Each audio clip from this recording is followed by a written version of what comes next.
Hello everyone, let's start the lesson. This is paper 2, GCSE Higher Mathematics.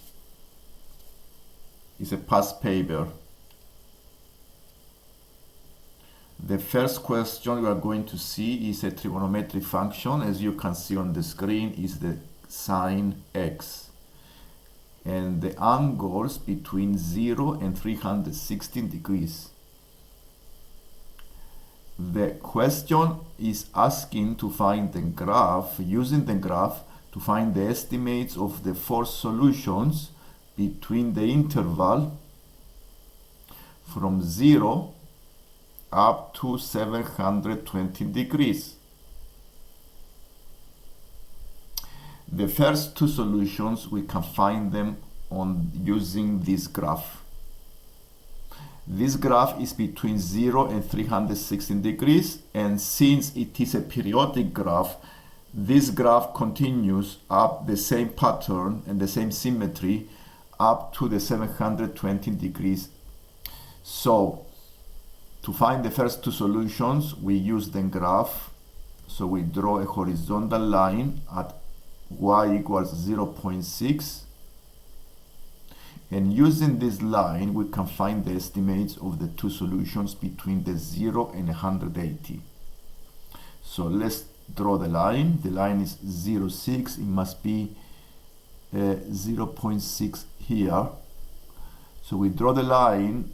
As you can see, there is no solutions between 180 and 360, but we have 2 points of intersection because this is 0.6, and we see we have two solutions here. One is there and another one is here. And to find the solutions, we go and check on the horizontal axis vertically down, and you can see the solutions are about 37 approximately. Okay, this is because you already know this is, if you see this is 45 here, so this is halfway. So it have to be about 37, one, and the 143 is the second, because this is 90, and then, so you know this is 180, so this have to be down there.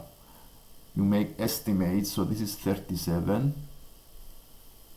The other is about 144, 143. And because the question is asking to find between 0 and 720, and the graph continues the same way, the symmetry is exactly the same, I expect to have another two solutions after 360, because if I continue the graph in this way, I still have another two solutions after the 360 degrees. So to find the other two estimates, we do 360 plus the 37. Because of the symmetry of the graph, I expect to have this solution. 360 plus 37 is 397. And the other solution is 360 plus 143. And this is 503.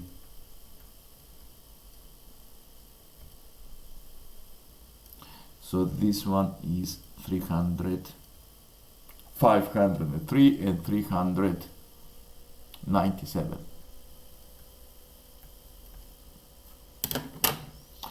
And this is the first part of the exercise. The second part, we have here the graph of sine x, and is reflected in the x-axis, and we need to find the equation of this graph. If it's a reflection on the horizontal axis, we need to think about the graph transformations, which one does a reflection on the horizontal axis, and the one that has a reflection on the horizontal axis is the graph transformation A times the fx, where the A is -1. Because if I have A -1, I times the y coordinates of the original function by -1, and the y coordinates become negative. From positive, they become negative. So this will be a reflection on the horizontal axis. For example, a point on the original graph x, y goes into a position x, comma, a, y. Okay, so one example, it can be, let's say it's 1, comma 1, and goes into 1, minus 1.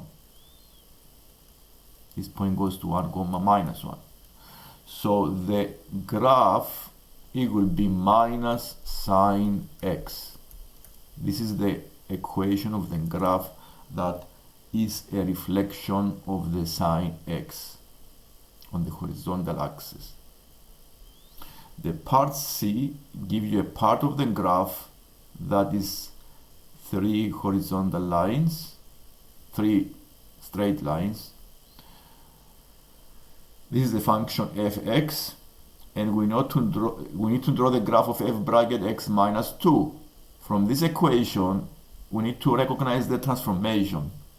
This is the transformation f bracket x plus a that represents a horizontal translation by a units right or left.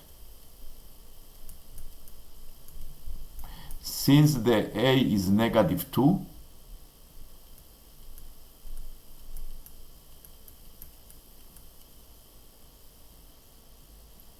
since the a is negative 2, then the graph goes 2 units to the right. And since I know it's 2 units to the right, then it's very easy to sketch, and I can move all the points 2 units to the right. And for example, this is minus 4, and goes into minus 2.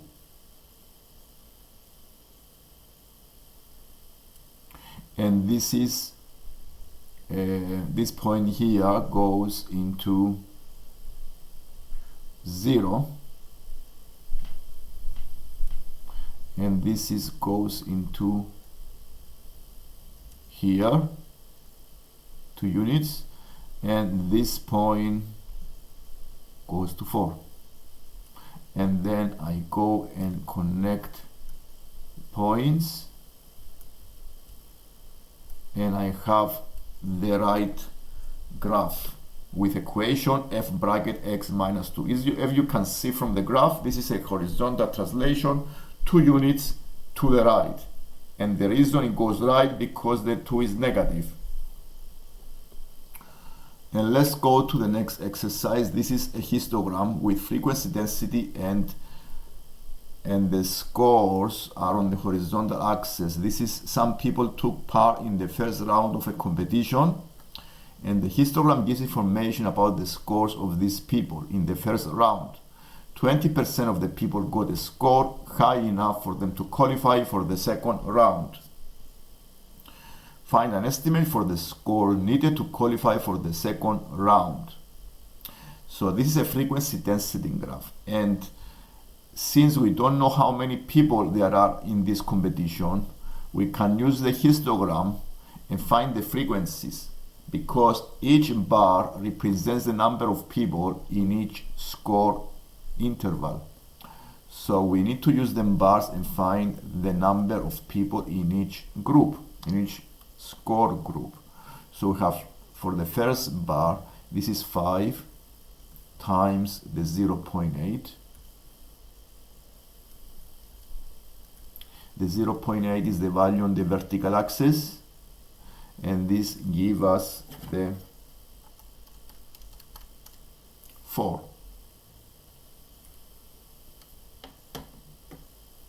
The other group is 10 times the 1.6. And this gives you 16.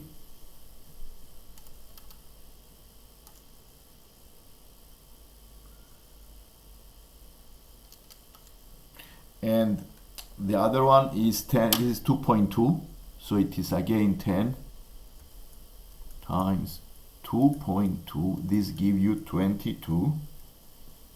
And the other group is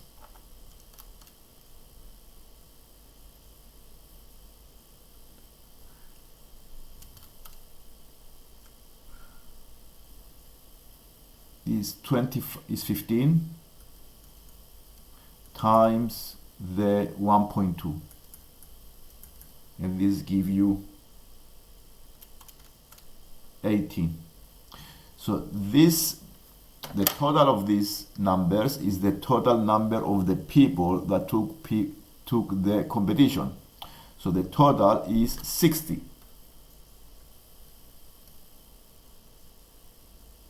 This is the total number of people. And to find the total number of people, we use frequency. The formula frequency is frequency density times the class width. Frequency density times the class width. So it says 20% of the people got a score high enough for them to qualify. So I take 20%, 0.2, times 60. How many of the people from the total qualified? There are about 12 people qualified. And I need to start from the last group and find 12 and see what is the score. Okay, so if it's 12, it have to be 10 times 1.2. This is the level 1.2 here. The last group has value here 1.2, and then I need to have 10 people, so it needs to be up from 30, because 30 up to 40, I need to take this group from 30 up to 40. So 30 is 10 times 1.2 is 12 people. So I need to take 12 people from this class, this bar. So the score is 30. And this answers this question. Score is 30. And let's go to number 16. This is iteration formula that goes and finds the formulas. It's a formula that finds the solutions of a function. To use the formula and find the x1, x2, x3, we start with the x0. And then using the x0, we found the x2. So the x2, x1. So the x1 is equal to the cubic root 10 minus 2. The x0 is 2, so I write 2 here. And this gives you a value of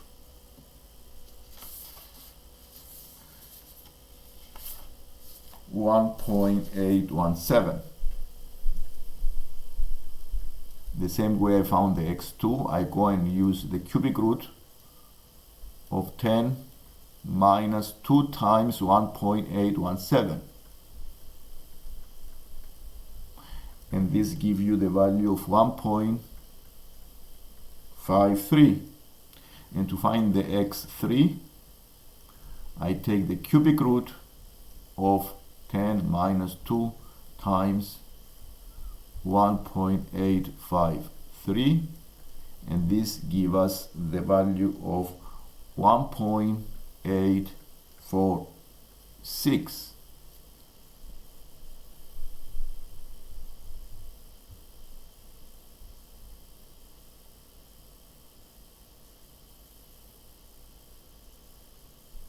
And the part B give you a cubic function. This is x to the power of 3 plus ax plus b equals 0. And we know that the x1, x2, x3 are estimates of the solutions. If they are estimates of the solutions, it means it satisfies the equation. So we can use these values and find the possible values for a and the b. So the x to the power of 3 plus ax plus b is equal to 0. So we use the x1 is 1.8. You may use 1.846 for x to the power of 3 plus a times 1.846 times the a here, plus then b is equal to 0. This is one equation we can use. The other equation, we may use the second solution, 1.853. We may use the 1.853 to the power of 3 plus A times 1.853 plus B. And then we have a pair of simultaneous equations we can solve and find the value of the A and the value of the B. So you may simplify the equations and then use the method of simultaneous equations and find the A and then B. You can subtract them and you can see the B eliminates, and then you can find the A. Once you find the A, you can find the B. So the value of the A is estimated about 2 and negative 10. And let's go to the circle theorems. This is an exercise with circle theorems. And here we have a circle, a tangent, and a quadrilateral, and some triangles inside the circle. Here we have a ratio between these two angles, BA and D. The ratio between the A and the angle C is 3.1.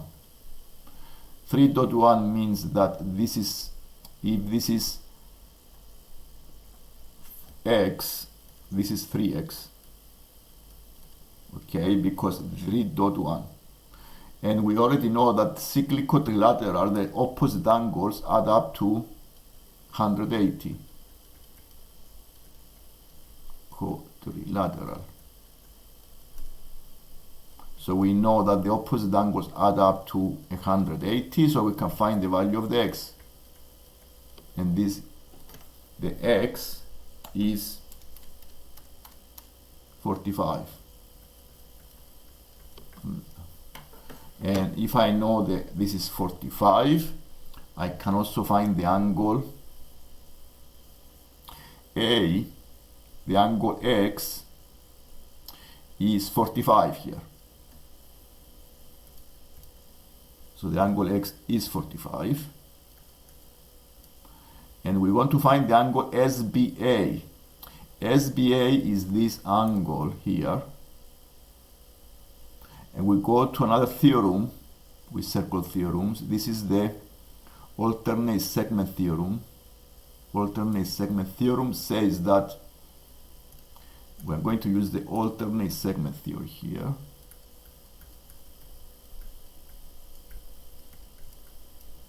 Segment theorem. It says that the angle SBD is equal to the angle C, the 45. It says that the angle between a tangent and a chord, the BD, is equal to the angle in the opposite segment. So this SBD is 45, so the SBA, this is what we need to find. The SBA is 45 minus 20, and this is 25. And this is the answer to this exercise. If you like the lesson, please subscribe so you can see more lessons like this one. Thank you.